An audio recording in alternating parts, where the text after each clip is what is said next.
Welcome to NFT Rebels, the podcast where technology, creativity, education, and non-fungible experiences meet each other. It's me, Anya Alexander, and in each episode, me and the Rebels will have a real unscripted talk, share genuine opinions, and show raw emotions. Should we start?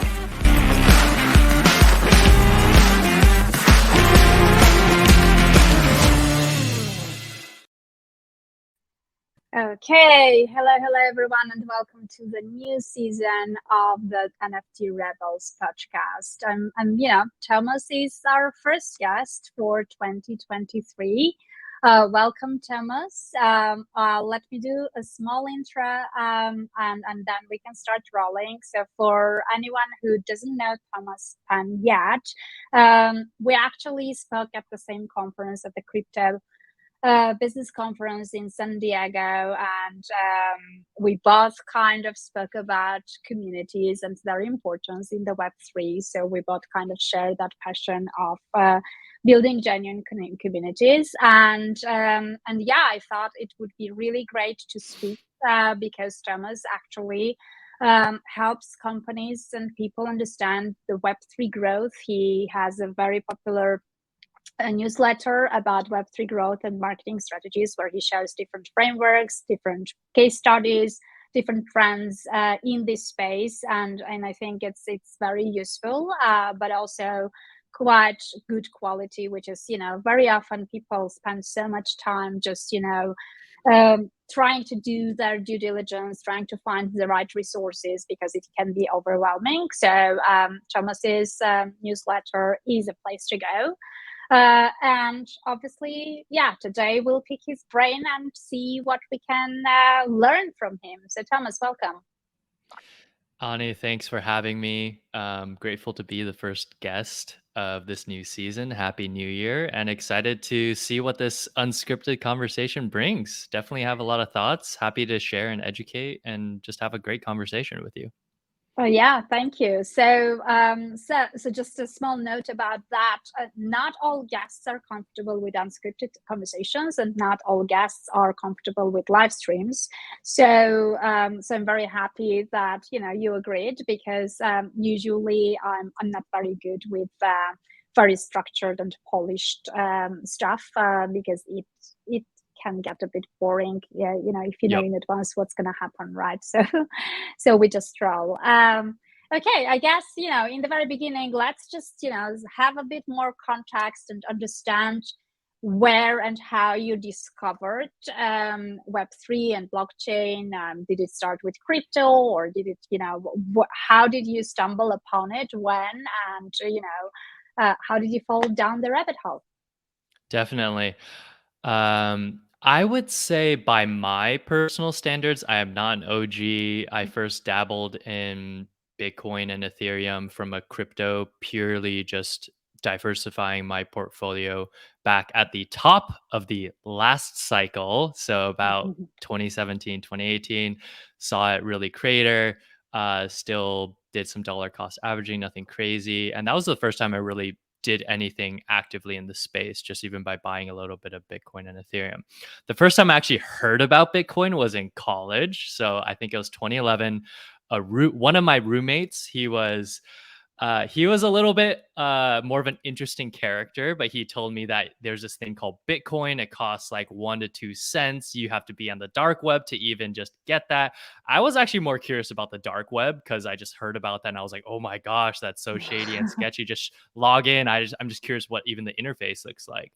But that was the first time I heard about it. I never got to see the dark web from him, but I still remember that, obviously, because Bitcoin was like 2 cents back then. So pretty wild. And then And did you I get didn't. any of those back No, I then? Or? didn't. I didn't. That was Wow. just something that I sort of took note of in my back pocket. And of course, over the years, there were different people and people mentioning Bitcoin. So I was just like, not, it's interesting, but not really my thing. Not the sharpest person, let's say, from a pure investing standpoint, but just interesting to take note of. And obviously, we all wish we could go back in time.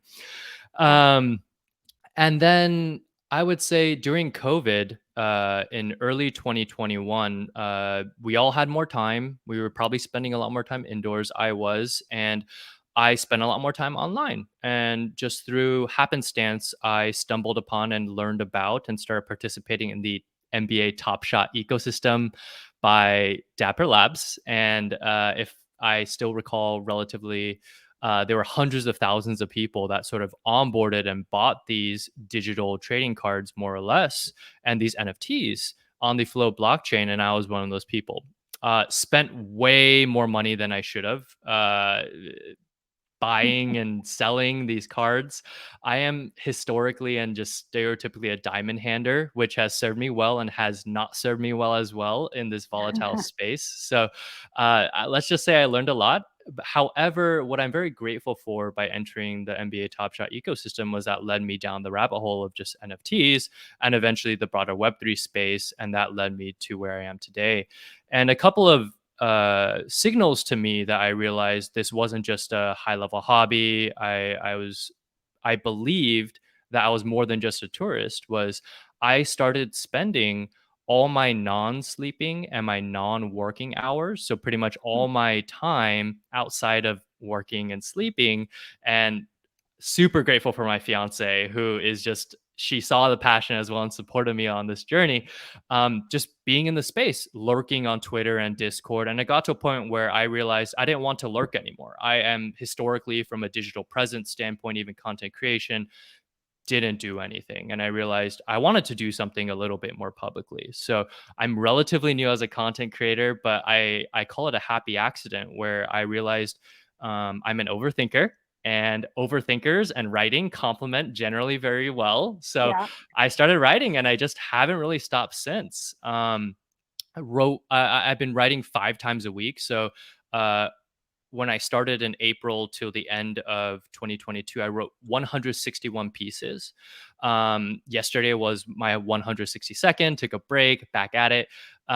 So looking forward to continue to write about the broader space with a focus on marketing and growth in the Web3 ecosystem, because I believe that is a high level topic that is not discussed in depth as much. And Yeah. I think there's just so much interesting stuff happening in the space on that. And regardless of whether you believe Web3 is going to be a big thing, or NFTs, or blockchain, or whether you're just curious to learn more about some interesting inspirational case studies and frameworks around growth and marketing, even for Web2, I believe that Web3 has a lot of innovation, creativity, and just new ways of growing, retaining, Yeah.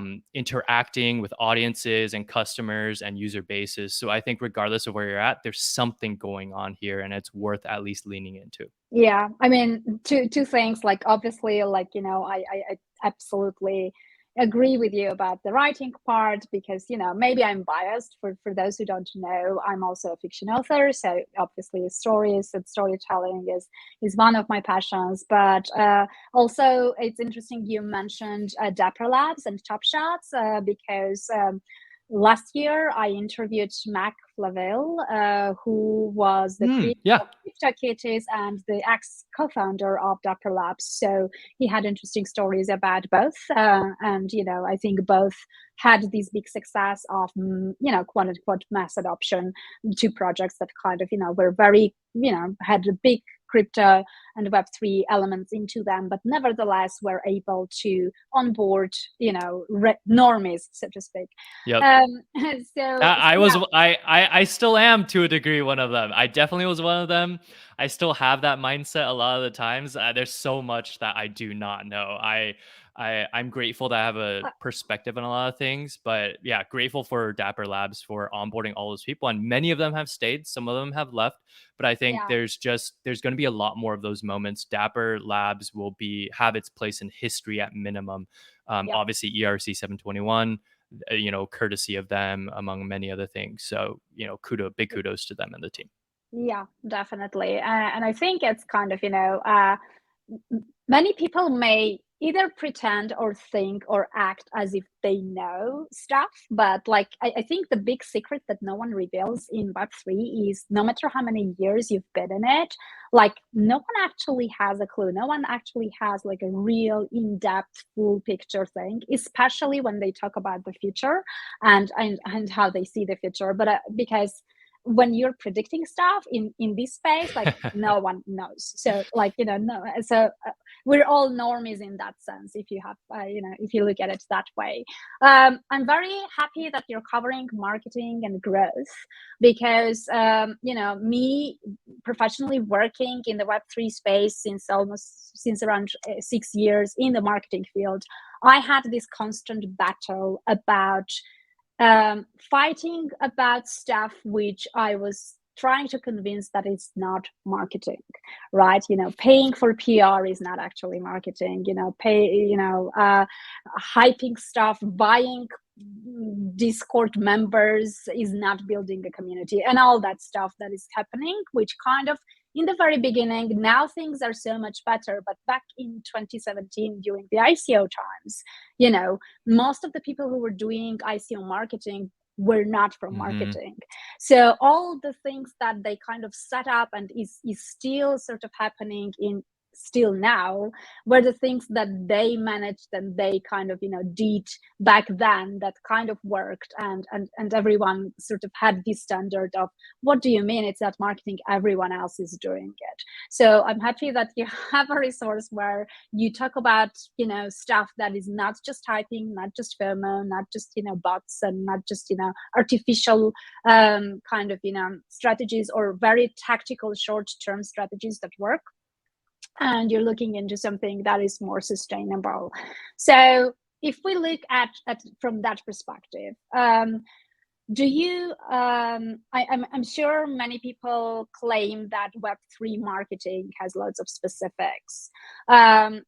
Some others may counter argue that marketing is still marketing, right? So which are the things that kind of let's say if Web2 talented marketer comes in, or Web2 brand that obviously has marketing teams come into this space, which are the things that they have to pay attention to, or look into, or learn first before diving in deeper and actually creating any campaigns? Yeah, definitely. Great question. And I do want to touch upon one word I was going to mention, and you said it, sustainability. That's Yeah, really the key.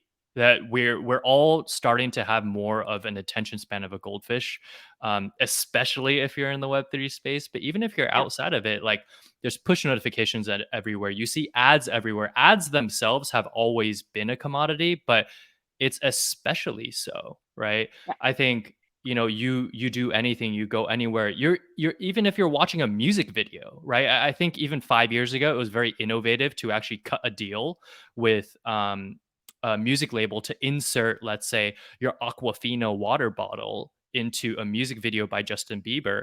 But now that's like very commonplace, and there's just literally ads everywhere.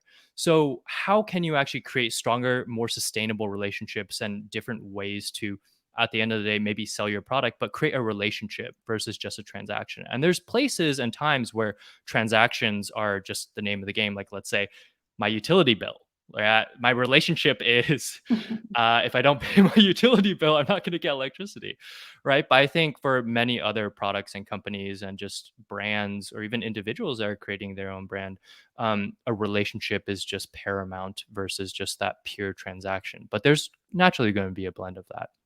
But going back into other observations and themes where there's sustainable, interesting ways for growth and marketing.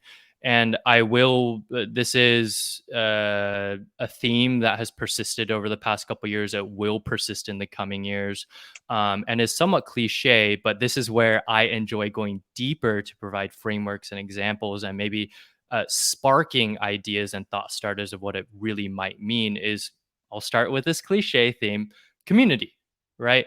And the way I think about community, of course, there's the more stereotypical standard aspect of community management, community building, right? You need ideally a team, or at least a group of individuals, to support the community, moderate the community, engage the community. But then how do you think about leveling up the efforts from a community standpoint? And this gets really interesting because I wrote a piece I think several weeks ago, maybe a month ago, called community performance marketing. Right. And the Mm, reason why I sort of thought of it from this angle is from my background. So I've been doing marketing and growth more on the performance side. And folks from a performance marketing background are a little bit more analytical, almost too analytical sometimes. And I'd say that pendulum is swinging back in terms of what good marketing or growth can look like, where it's like, hey, maybe you should actually like have a conversation with your users, sit in with the product team, yeah. or the user research team to like actually see and observe and better understand that relationship.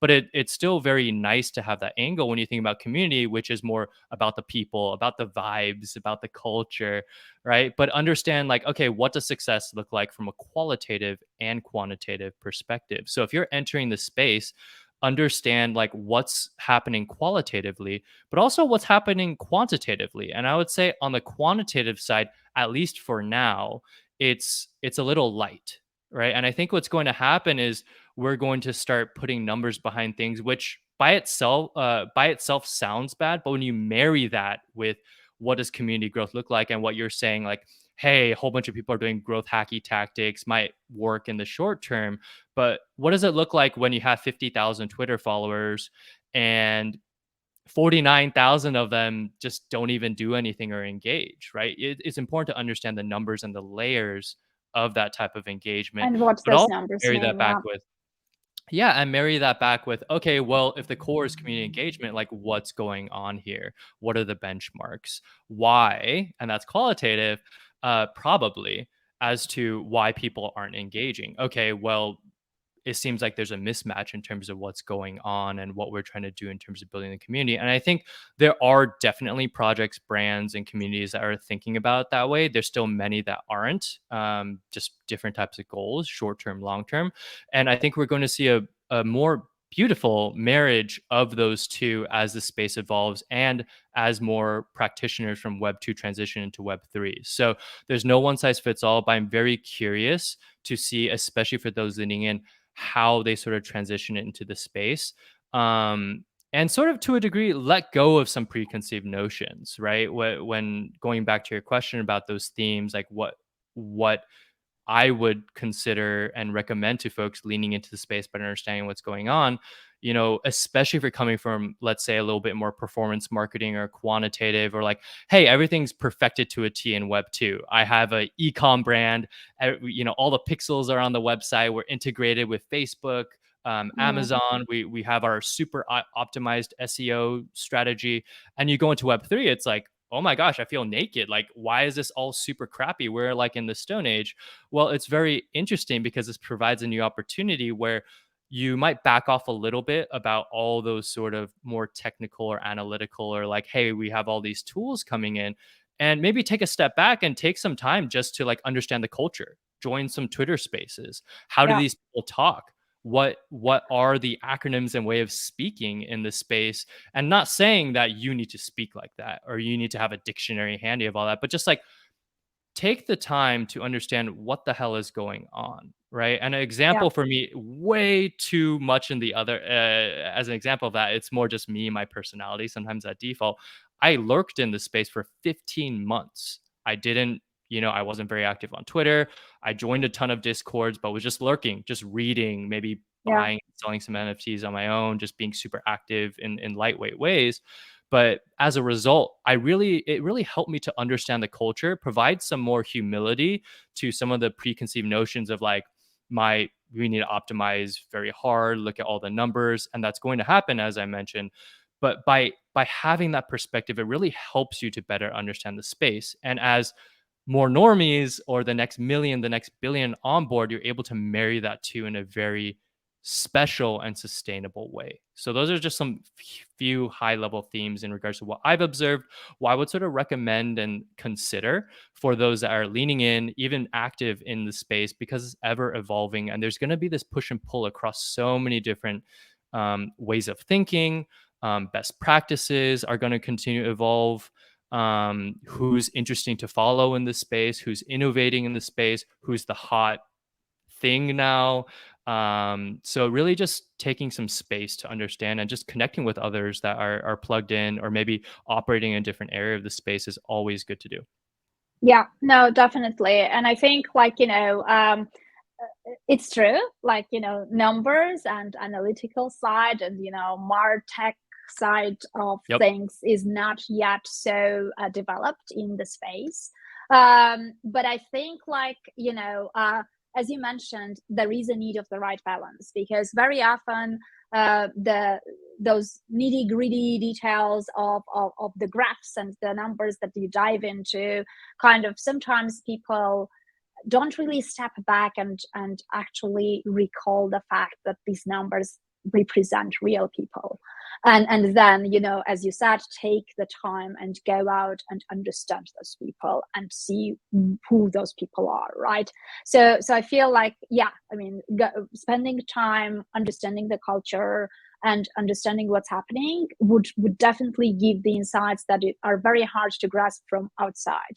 Like, for example, Twitter ads, are a negative thing versus the positive, right? Because everyone kind of, raises the eyebrows and says, oh, I don't trust this project. If they have to put advertising behind it, it means that Hmm. probably, they're dodgy, and it automatically has this negative impact, even if it's not the case. But, just knowing that, paid advertising is not perceived well, if you're promoting a Web3 project, is already sort of, something that you have to feel by being around the people who know this stuff, right? So yeah, I totally get that. But you mentioned communities, and I think, like, this is one of the big topics that we can't avoid, because it all rotates around communities, and communities make or break the project, especially in this space. And I feel like there are loads of things that need to be developed further, and there are loads of things that are not working the way they should, many bad players in the space, and all that stuff that Hmm. is happening. But one thing that I think Web 2 needs to learn, or, take notice and acknowledge, is that communities is something that Web 3 kind of, nailed down and did way better than it was ever done. The communities, with their culture, with their ethos, with their philosophy, with their loyalty, everything is definitely done much, much better. So why do you think that is, and what is that secret sauce that makes these Web3 communities especially so much, like, better and stronger when it's done well and when it works, right? Yeah, definitely. Um, The way I would sort of frame the answer to this is through a different framework I created, in which communities is one of the pillars. And when that framework and its respective pillars are really sort of solidified, it really creates a really strong sort of project brand, but also community as a result. And I call it the 3C framework. And I wrote about this as well. Um, I believe one of the strongest pieces of the Web3 space is by leveraging and leaning on community, creators, and culture, right? And the way I like to describe it is with my previous full time job was a company called Steezy. It is a brand, but also a sort of dance education app where you could learn how to dance. Most styles. If you have two left feet like me, you could actually build that confidence and learn how to dance. So why do I bring that up? Because first, it's not Web3. It's Web 2, it's dance. Dance has been a part of civilization for thousands and thousands of years. So, like, everyone can understand that versus like blockchain. Okay, that's a little scary. So, when we think about community, creators, and culture in the context of dance, right, what does that look like? Community.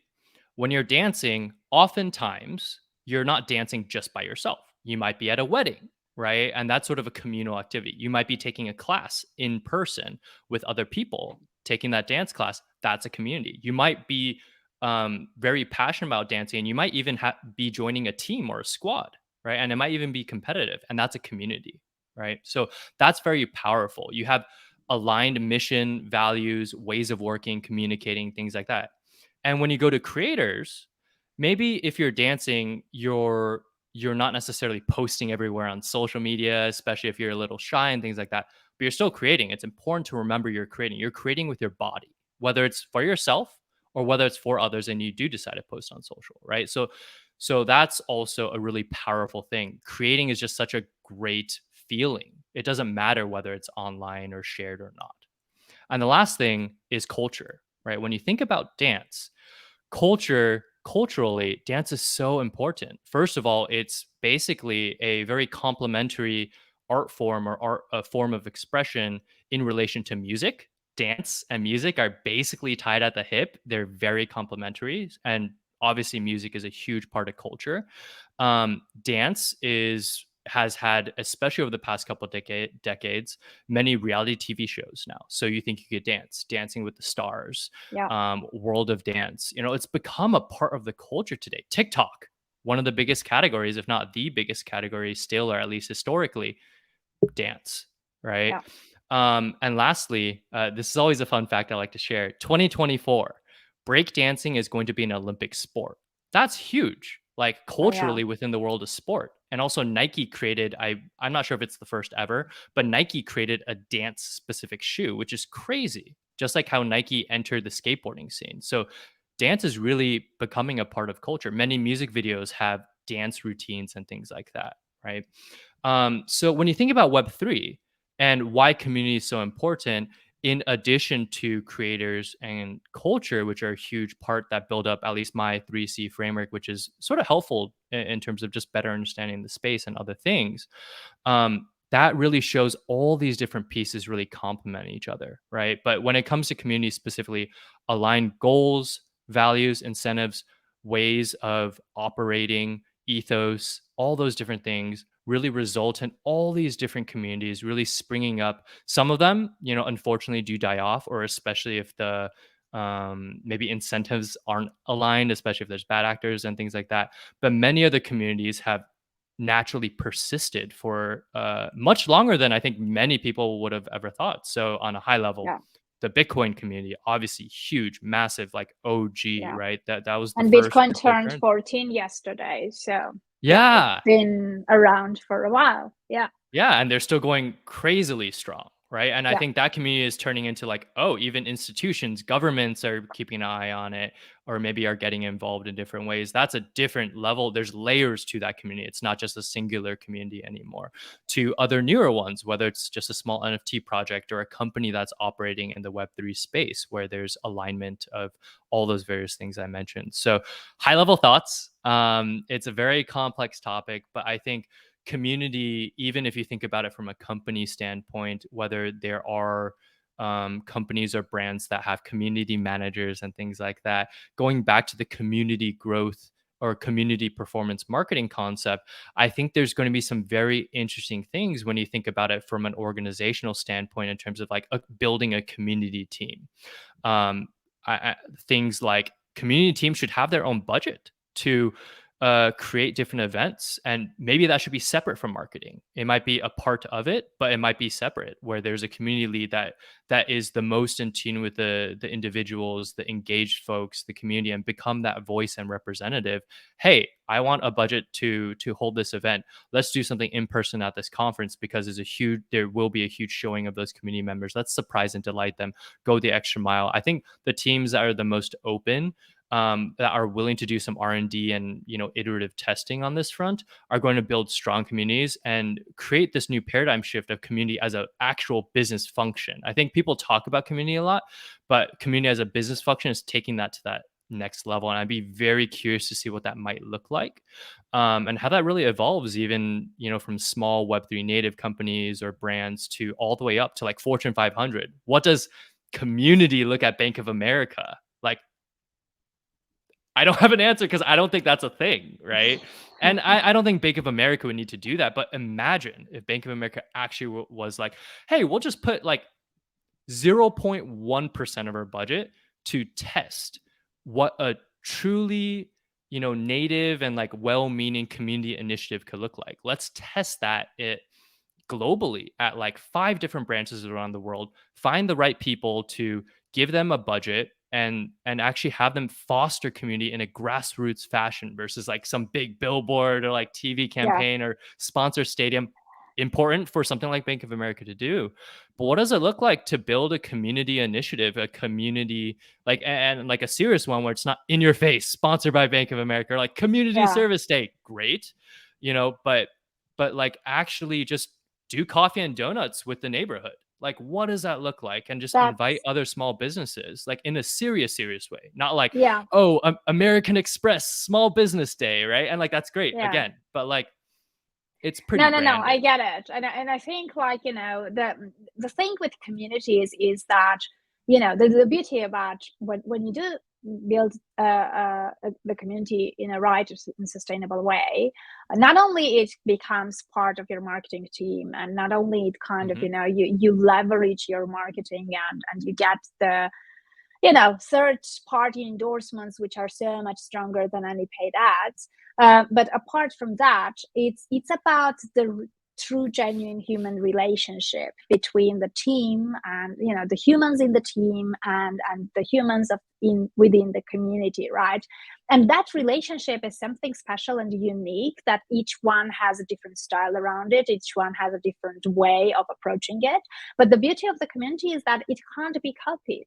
Like, your Yep. project can be copied, features can be copied, products can be copied, blockchains are being forked. Like, all that is not a big deal. And all that, whatever you build, eventually can be taken away, and the clone can appear within a couple of days. Like, look at what happened with Uniswap and SushiSwap. Like, it's the whole product is Hmm. just, being copied, right?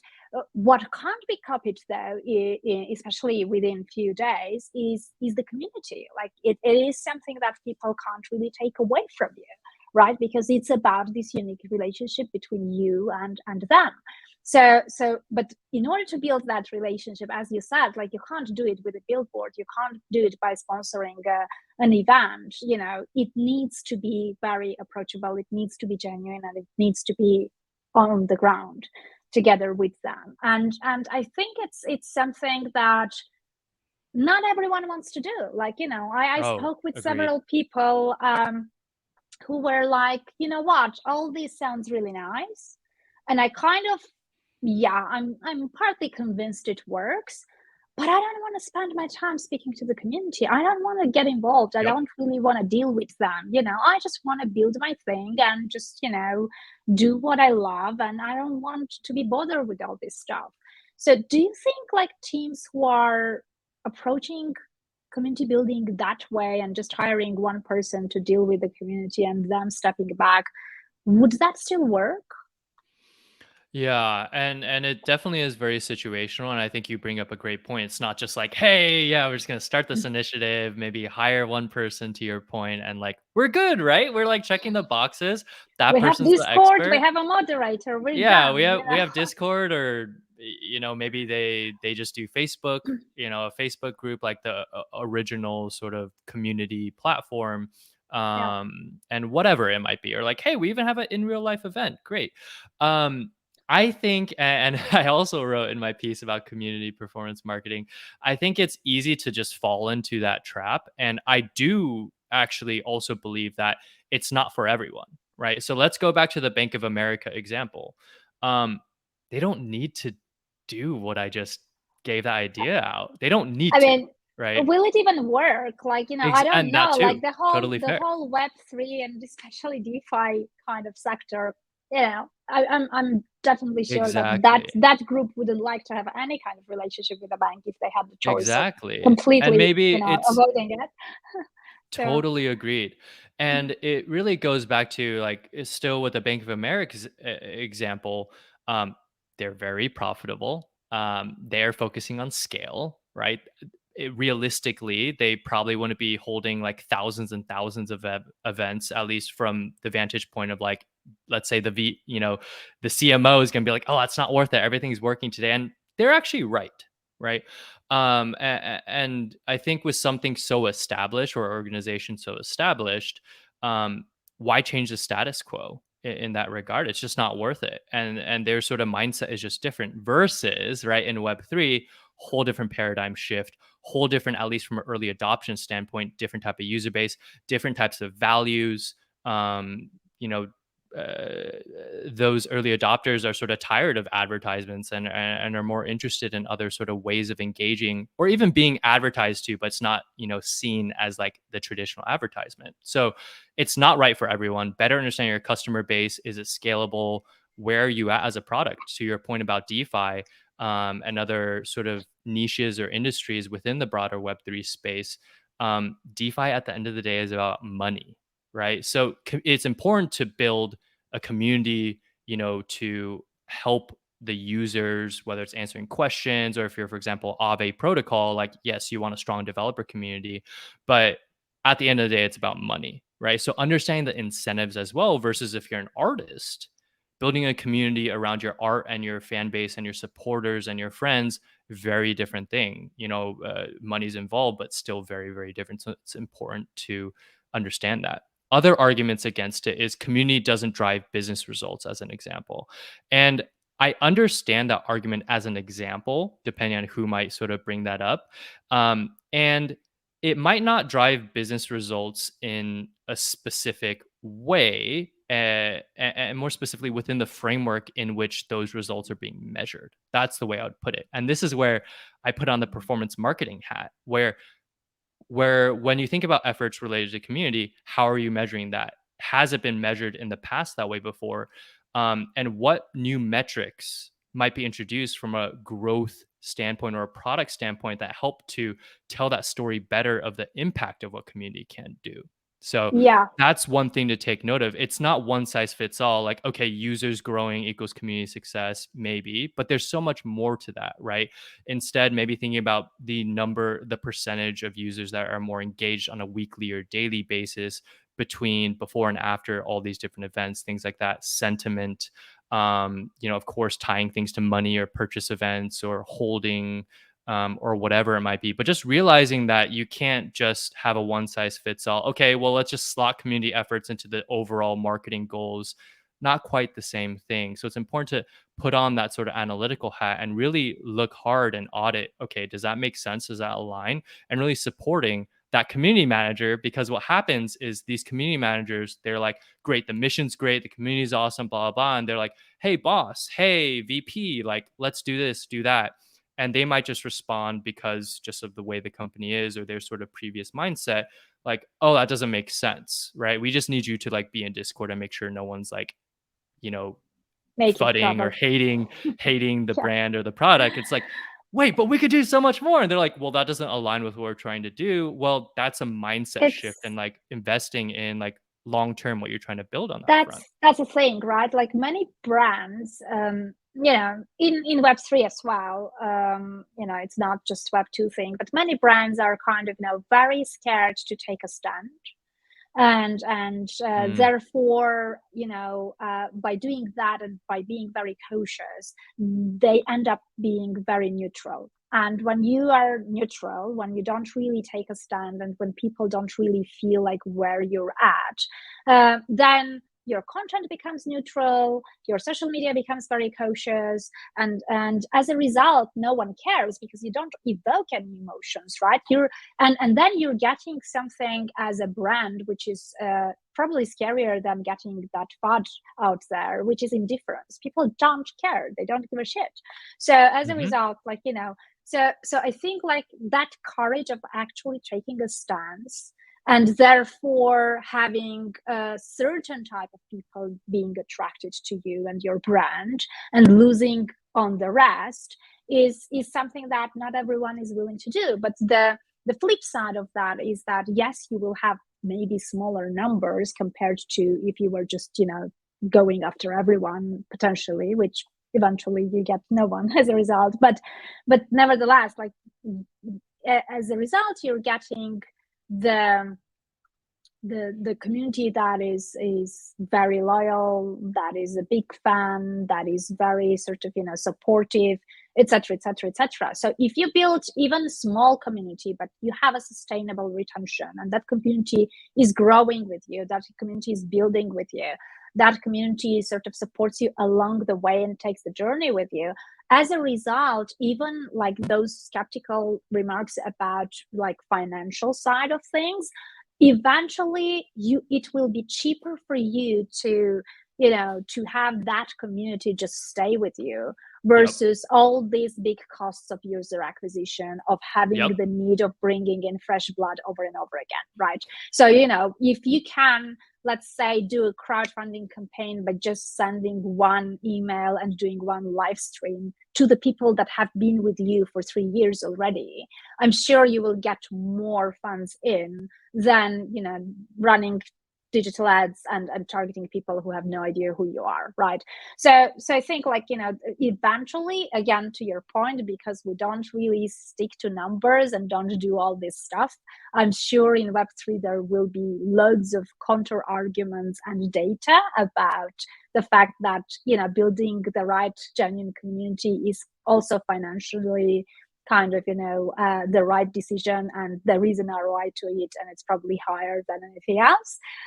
But yeah, I guess we don't have that data yet. So And I think you touched upon some interesting points that, again, I bring up in my community performance marketing piece, and that's why I call it that. It is a mouthful: community performance marketing, lots of syllables.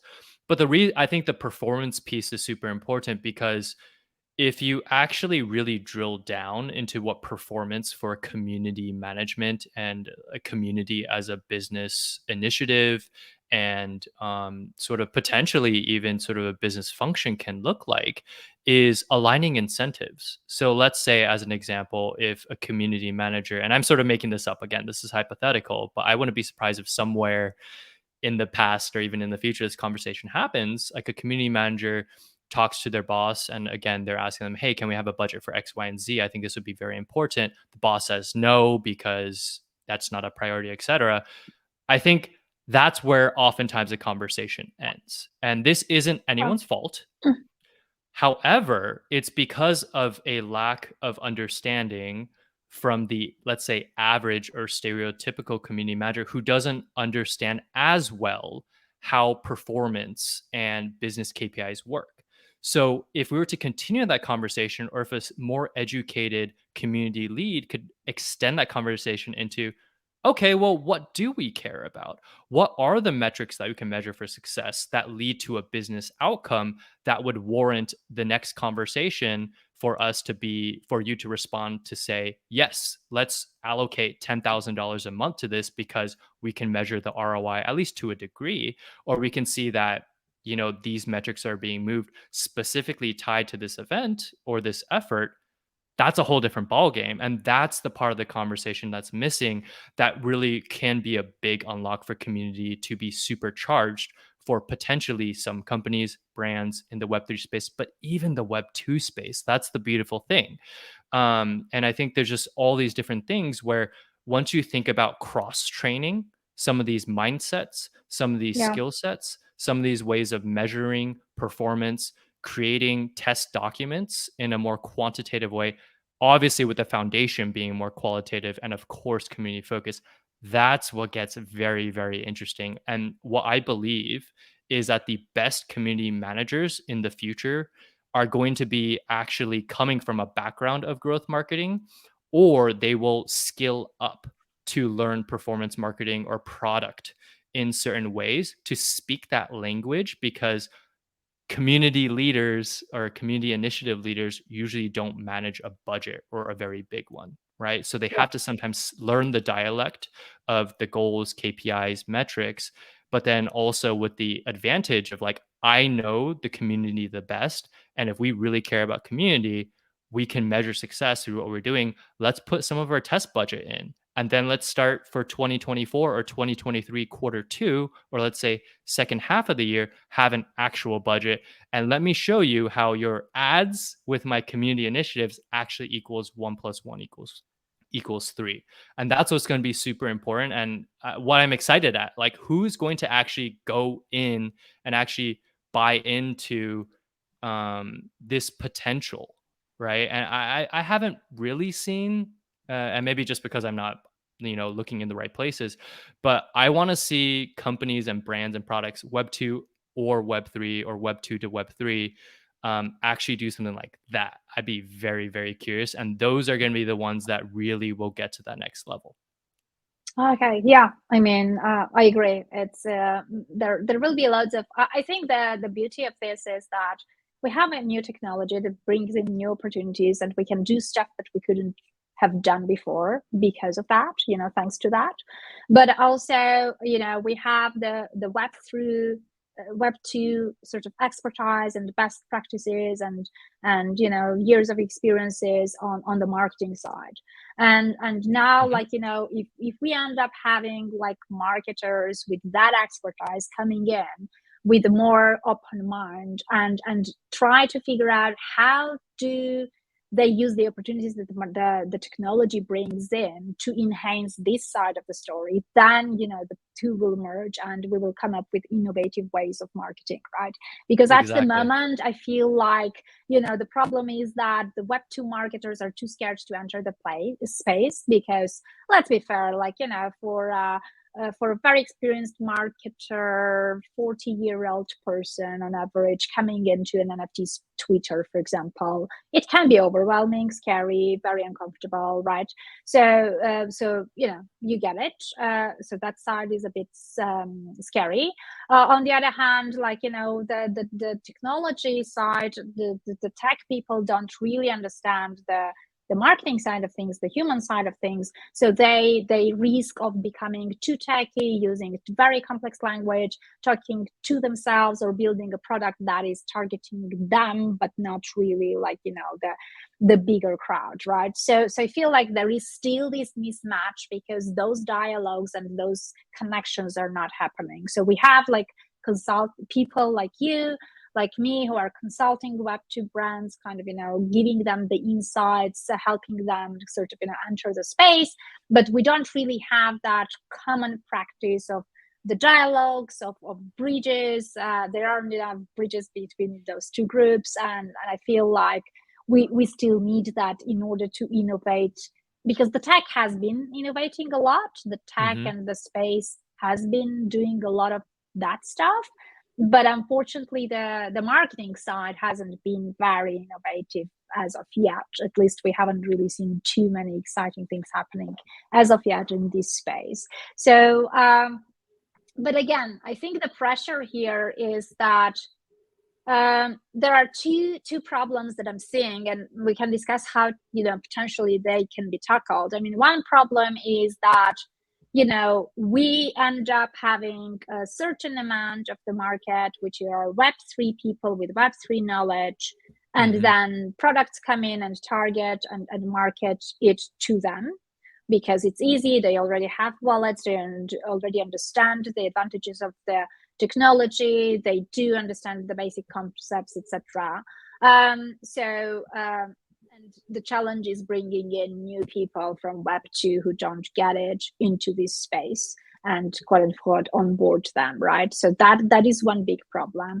And the other problem is also like within Web3, it's kind of building the things that are actually solving a problem, because very often I feel like there are many projects that are building stuff that could have been done without blockchain, could have been done Mhm. without NFTs, but they just embed them because it's easier to raise funds for them, because it was hype cycle and investors were attracted to it, because it's kind of it's more attractive, more sexy, putting that Web3 label under it and calling themselves Web3 company is kind of a good thing for the ego and branding and everything else. So I feel like there is this thing, right? Like, first of all, how do we make sure that within the space we end up with more products that are actually solving real problems, and real problems of people not only who are in Web3 already. And also, once you get there, how you actually bring in these Web2 people without scaring them off and without really diving into that whole, concept of what it is, how it works, etc. So they use it just like the internet without, I mean, I'm sending you an email and I don't even know how it works underneath, and I don't care, but it works and it's easy for me to use it, right? So how do we get there? Because it's been a while. I mean, Bitcoin has been 14 years Yep. old, so we keep saying that we're still early, and we are. But on the other hand, like until we start actually thinking towards the right directions and actually trying to solve these problems, I think we will end up being here for a while. Yeah, definitely. Those are hard problems, yeah. And I think I have some thoughts, definitely not answers. Otherwise, Yeah, if no, I we would have don't. proper answers, then we would not be early anymore in a good way, hopefully. But um, I think even to preface the answers that I'm going to give, or just general thoughts and frameworks here, is just remembering to take a step back, right? Especially if you're new in this space, but also even if you've just been around the block. I think it's very easy to, you know, come across a lot of content or thoughts, or even formulate your own thoughts and opinions, and sort of just be like sort of tunnel vision with that. Yeah. A simple example is, there's different blockchains out there. There's obviously the biggest and most popular ones of Bitcoin, Ethereum, and also Solana. But there's sometimes infighting. It's like a family, right? We're one big happy family in a way. Maybe not always happy, but at least we're a family of sorts where we Yeah, Solana generally is not have. very happy at the moment. Yeah. Although yesterday they've come back a lot, but we'll see Oh, what's really? going Oh, okay. on. Yeah, yeah. They went from like $8, $9 to like 13. They might be down a little now, but like crazy if you're trading coins and whatnot. But anyway, um, sometimes there's a lot of infighting, right? Not fighting literally, but just rather like, hey, this is better because XYZ. Okay, you're a maxi for anyone familiar in the space, or that term.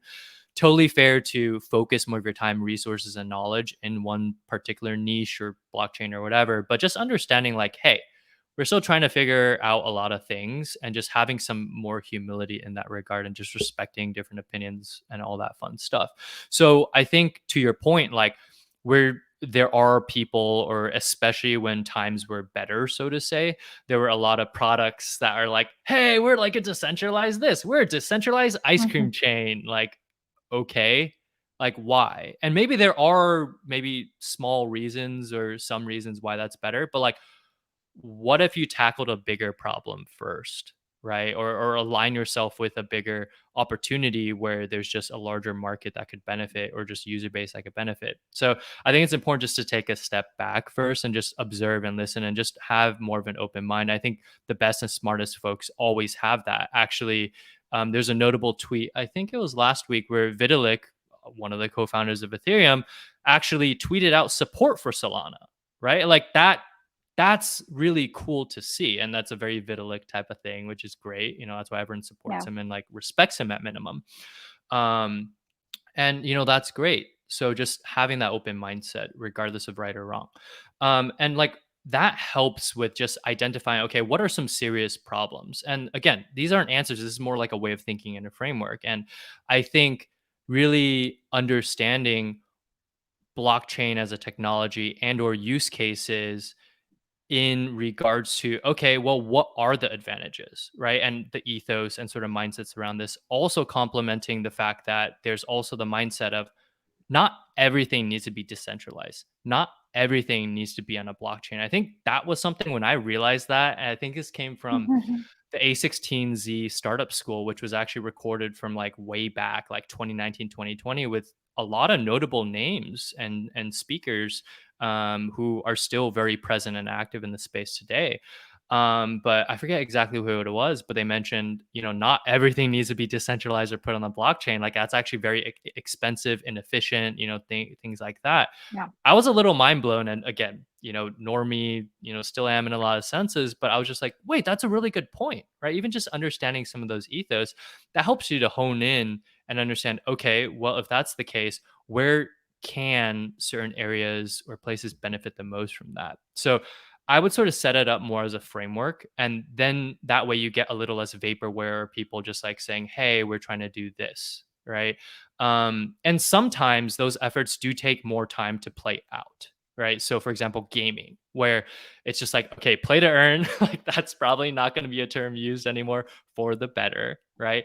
Play and earn, maybe, or just like building cool games that happen to use, technology that allows you to actually own your skins. Holy crap. I think everyone can align with that, right? Yeah. Whether or not they participate actively in that is their choice. But that's just something your average gamer, or even me or you, can understand and align with, versus like, it has to be an NFT, or like, it needs to be decentralized or whatever. right? And you're smiling because you get that. And I think anyone that's been around, especially over the past year, like has seen versions of that. And now a lot of the industry leaders in particular are just like, hey, we just need to make fun games. That's it. Like, That's the sounds thing, simple. right? I think that's the thing. What I'm trying sort of to explain to people is that there is no such thing as Web3 company or Web3 brand. There is a brand or a company that uses Web3 technology in their business. Mm, And if they use, I mean, they may use Web3 and AI, and many are doing that, right? So what are they? Are they Web3 brand or are they AI brand?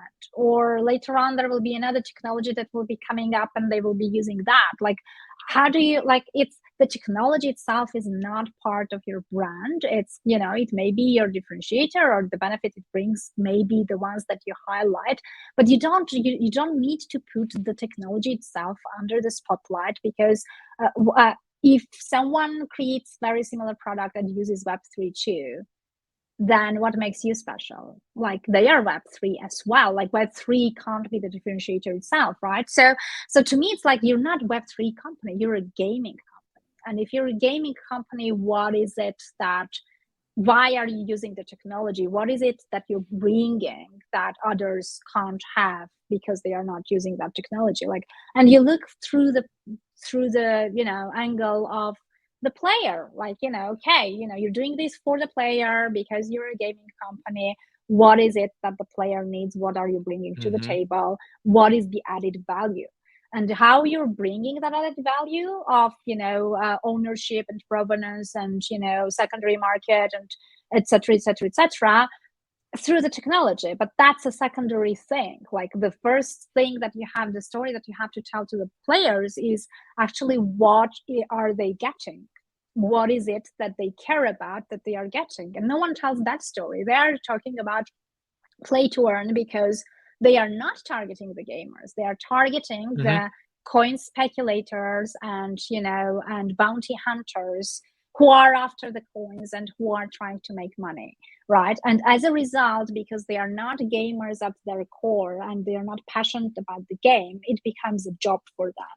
They actually spend time to play the game in order to earn the tokens and then speculate on that, right? So it's just, I think that's the thing. Like, all these Web3 projects are in different spheres, in different markets, providing different products to different markets, and the stories they have to tell is to those, you know, people in the market, and they have to come up with an angle and a story that those people care about.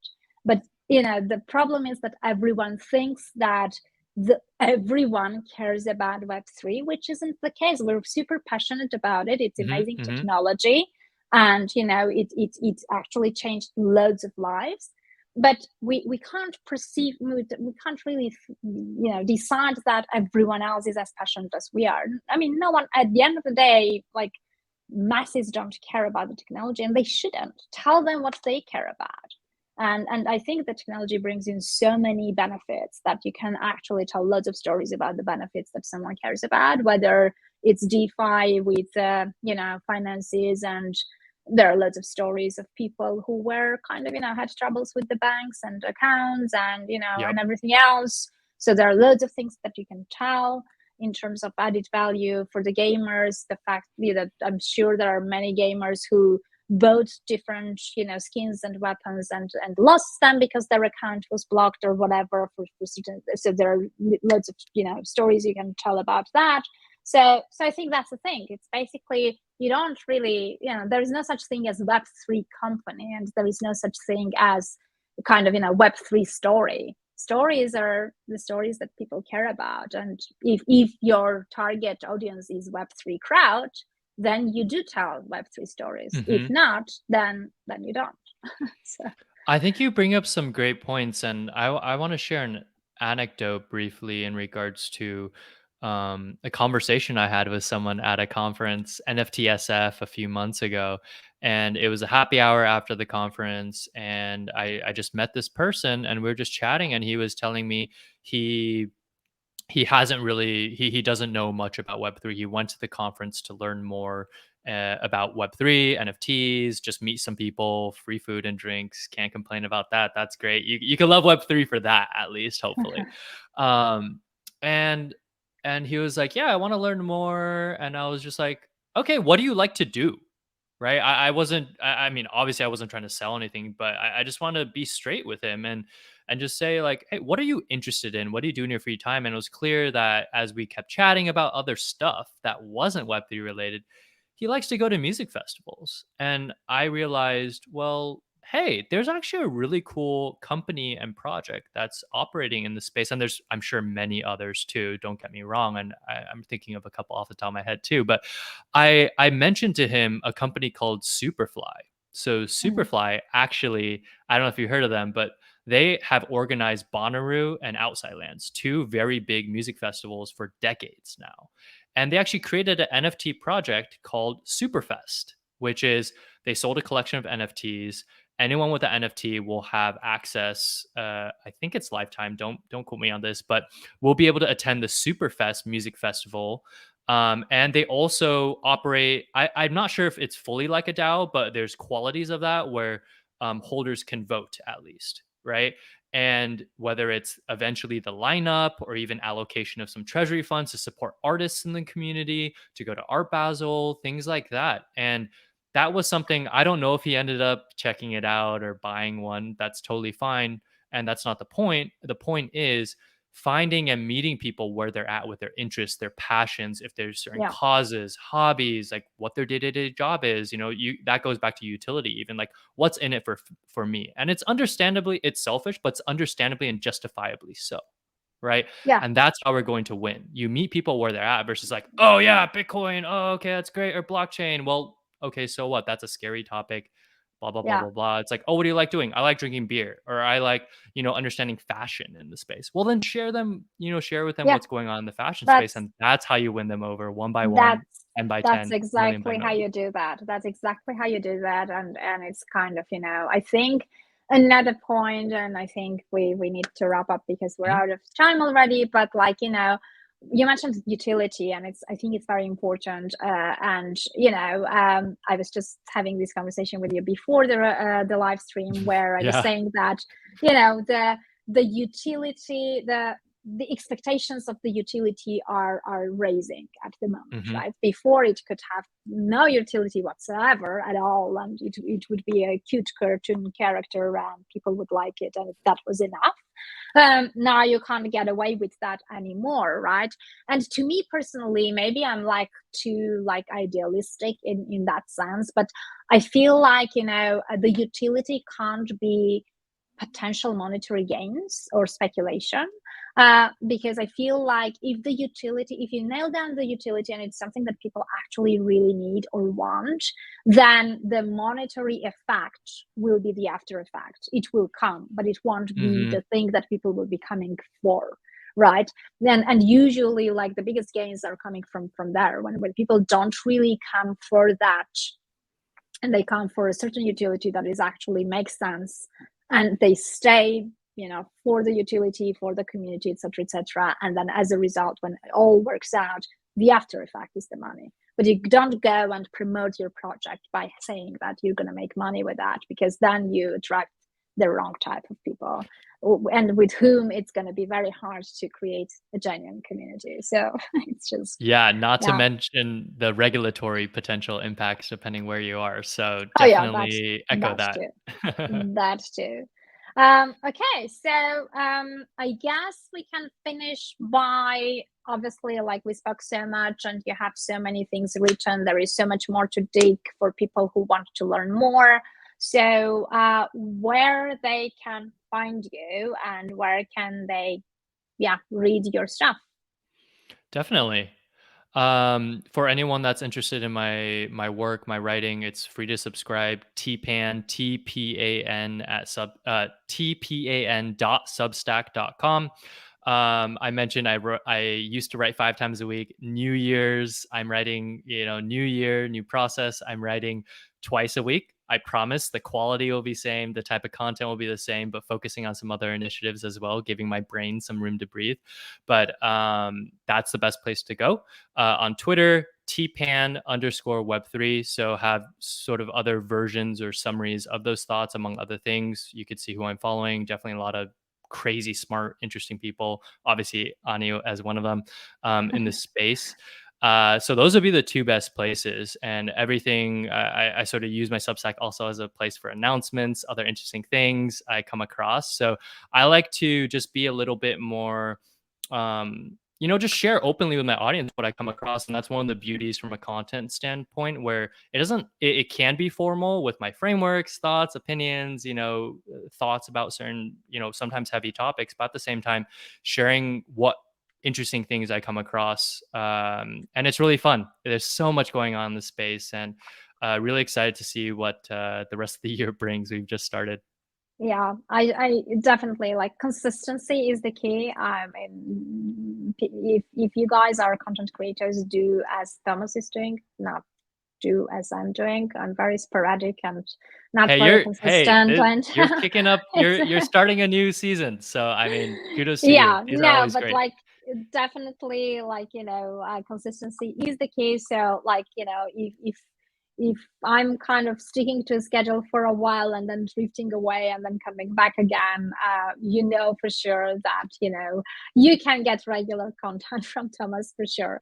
So I appreciate it. so I guess yeah, that's it.